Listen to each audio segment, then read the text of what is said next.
Welcome to Dan's Office Tech, and I'm Dan. In today's video, I'm going to talk to you about Microsoft Power Pivot. What is Microsoft Power Pivot, you say? Most people who use Microsoft Excel know what pivot tables are and how to create them. But not everyone knows about Power Pivot for Excel. Yes, we all know how useful the regular pivot tables are in Microsoft Excel. They let you transform raw data into meaningful summaries. Often, you will also create groups and summations and other calculated results in the pivot table. To assemble your table of raw data, you will often use V, H, or X lookups to create your table from which you then pivot or assign the fields to the rows and columns to produce your pivot table/report. But things get tedious quickly when the data set is large and the final report you want is drawn from data found across a number of different tables. With the regular pivot table feature in Excel, you can try and combine several tables into one very large table and do your pivot table from there. That will require a fair bit of copying and pasting. Assuming there is time to do all that, you will have lots of columns to copy and sometimes lots of repeating data that will make your table very large, increasing the chance for human error. The data set may also become too large to copy and paste. Imagine having multiple spreadsheets, some with thousands or even a million rows. Using only pivot tables, you will have to break up one or more very large tables into multiple parts, conduct the analysis on each part, and combine the results into one final report. This just adds to the amount of work, the amount of time you will need to spend, and the chances of committing a mistake. When data gets updated or another department in your organization wants a similar analysis, for example, the tedious work starts all over again. So in this video, I'm going to give you an introduction of how you can use Power Query Editor and Power Pivot in Excel to more easily produce pivot tables and reports when the traditional pivot table feature in Microsoft Excel hits a brick wall. I'm also going to show you how you can use Power Query Editor in Microsoft Excel to perform extract, transform, and load functions so you can utilize data from different sources and different file formats. In my case example in this video, one of our source tables will be an Excel file maintained by a colleague.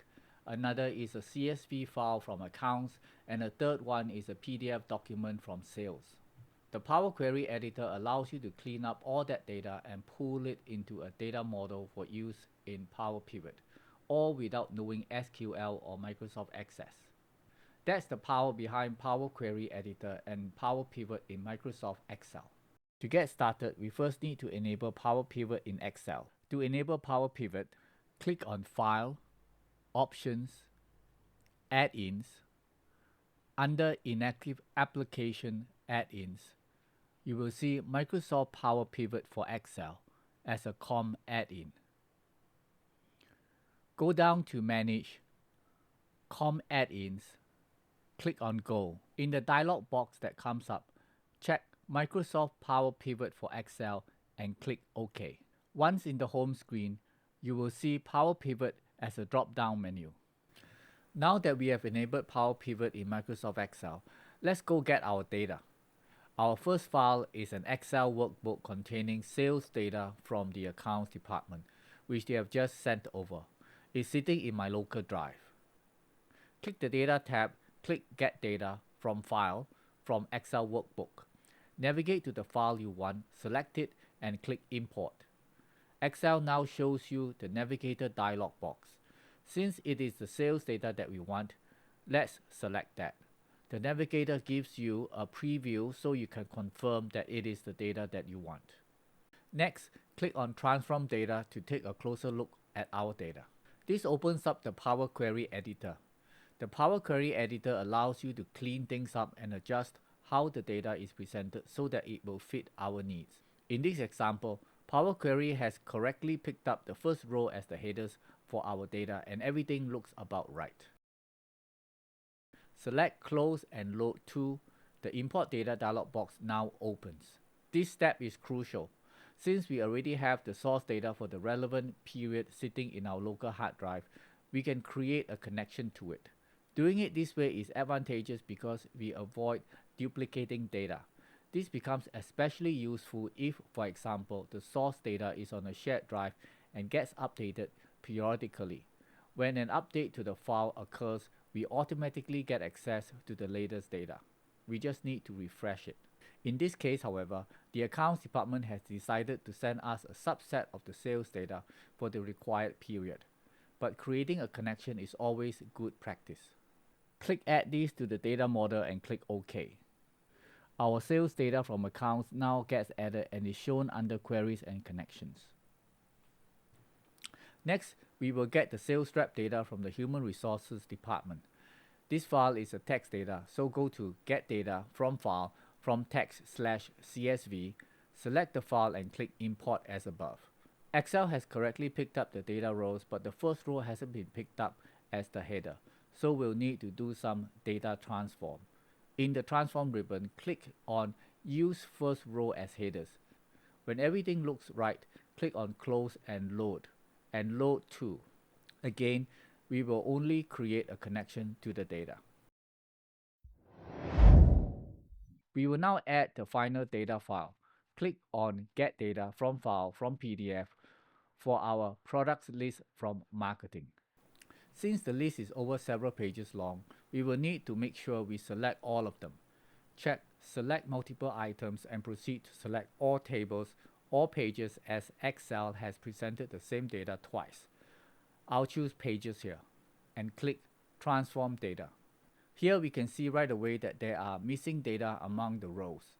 Marketing has formatted their document so that the name for each product category only appears once, and it is implied that every row after that belongs to the same category until a new category name occurs. But that won't do for Excel. Also, the subsequent 4 pages do not have corresponding column headers. We'll need to fix those before we go further.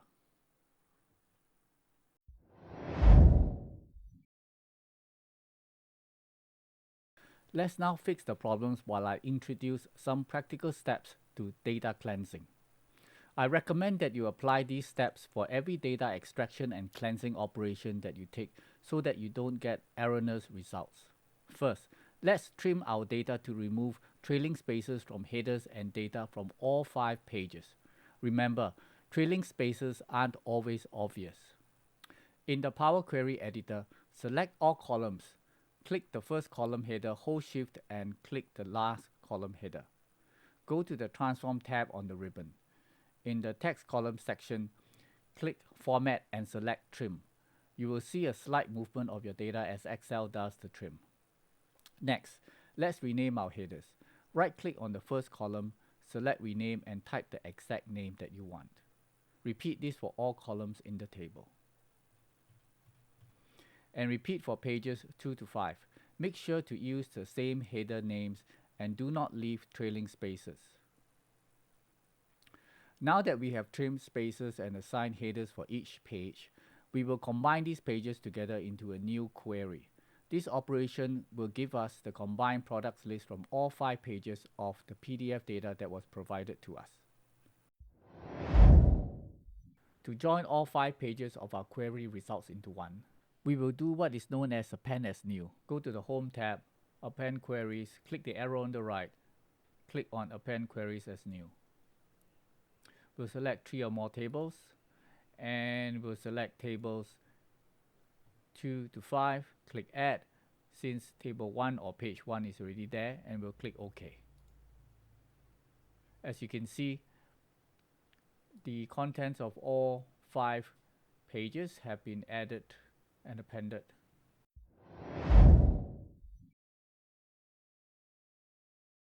Now we do the fill down operation to replace those blank cells. In order for the fill down to work, we need to first replace the blank cells with null. Right-click the category column and select Replace Values.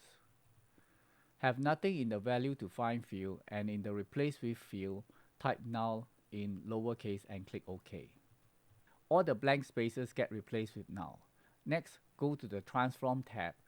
In the Any Column section of the ribbon, click on the arrow next to Fill and Down, and the category name is placed into every row. Now all the tables look right. Let's rename that query as Products List. Also rename relevant tables to Sales Reps and Sales Data. Okay, let's do a quick recap of what we've done so far to make our data ready for Power Pivot. We've essentially done extract, transform, and load, or ETL operations on our data to load it into our data model. Think of ETL as operations you often need to do because the data is coming to you from different sources, and often these need to be cleansed or tidied before you can use them in Power Pivot. Now that we have cleaned up and loaded our data into our data model, we'll need to create the relationships to join our data. This is the final step before we can start using Power Pivot to analyze and create pivot tables from multiple tables. Relationships are the key to Power Pivot. The relationships or links that you set up work behind the scenes like a relational database, except this time you will do all this from within Microsoft Excel. There is no need to know SQL or use Microsoft Access. Alright, let's set up our relationships right now. In your Excel, go to Power Pivot and hit Manage. And under the View ribbon, click Diagram View. Here you will see the three tables that we've set up. We'll start by linking the product ID in the products list table to the product ID field in the sales data table. And then we'll link the sales rep ID in the sales reps table to the sales rep ID in the sales data table. We have a one-to-many relationship. So what this means here, for example, is that each sales rep can appear in many instances or many rows in the sales data table.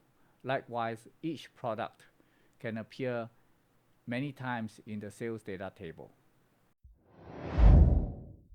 Next, let's create our pivot table. Go to Insert, Pivot Table, and we'll insert from our data model. And we'll choose to create it on our existing worksheet. I'll just place it here. Now, what I normally like to do is to right-click on the pivot table, go to Pivot Table Options, and under Display, use the Classic View, and you'll see why later. So, as you can see now, we have at our disposal all the fields from the three tables that we've linked.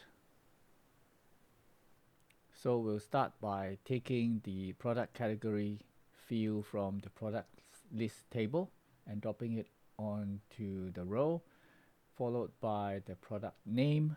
So we'll get a breakdown. And then we'll take the region field and drop it on the columns, followed by the quantity from the sales data. And then we'll add the sales rep name as the filter. So this gives us either total quantity sold by product category by product name, and if necessary we can drill down to each and every sales rep. So we have come to the end of this video. I hope I've given you, my viewers, an understanding of what is possible with Microsoft's Power Query Editor and Power Pivot inside Microsoft Excel. As always, comments and suggestions are welcome. I make it a point to read every one of them. If you have found this video helpful, please hit the like button and consider subscribing for more videos on Microsoft Office. See you in the next one.